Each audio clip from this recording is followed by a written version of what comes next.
Would you like your case?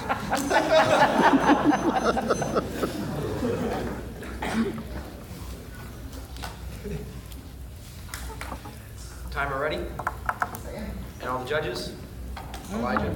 Yep. Then we will begin.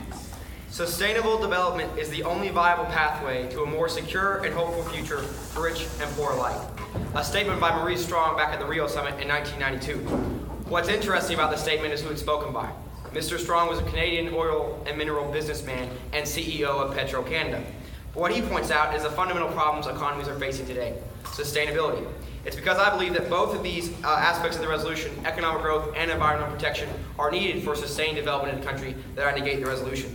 So I'll be looking at the burdens for this round, one definition, and a point of analysis before I go into my case. So first off, what are the burdens for this round? The affirmative team, according to SO rules, is simply to affirm the resolution presented, and I, as the negative team, and to either negate the resolution or my opponent's case. I'll be doing both in this process. Now, I'll be doing something a lot of California judges hate, which is that of a balanced negative. I'll be explaining why that applies and how that is wrong. So, for that, I'd like to address the point of analysis and definition of developing country.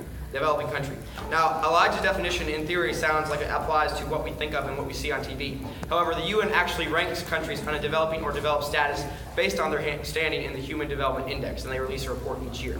This ranks development based on education standard, life expectancy at birth, and GDP per capita. So it encompasses things like the environment, how long you're going to live, and the economy, GDP per capita. So it's a very fair way to measure development, and it's also what the UN uses, so it's what we should be using in this round.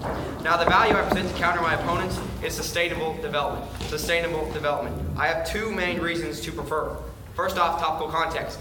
The resolution kind of says developing countries. They're trying to achieve development. That's their goal. They're trying to become developed, essentially. But aside from that a foundation.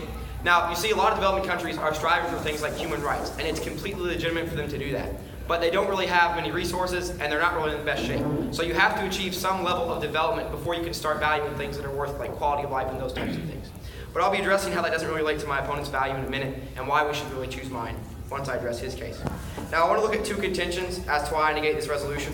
The first one you can tag as economic growth requires parameters. Economic growth requires parameters. A great application of this can be seen in special economic zones, they're called SEZs, not to be confused with SECs, even though Tennessee is going to win the national championship. I'm a big Now, special economic zones are areas where there are little to no environmental regulations, and what's happening in these is there's a lot of pollution, and 1.6 million deaths a year occur in China alone, and that's reports from their own government, which isn't too accurate with statistics.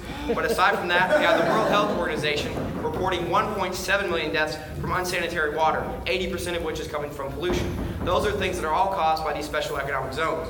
But it's not just that they're killing people, it's that they're killing their own economies. CNBC recently posted an article regarding that China's GDP is dinged 6.5% annually because of factories shutting down on bad air days to avoid the dangerous health effects of the dense, toxic air. Not only are people dying and other health impacts, but we see the actual impact on the economy, as economic growth that is unregulated and has no regard for the environment is actually damaging the very thing it's trying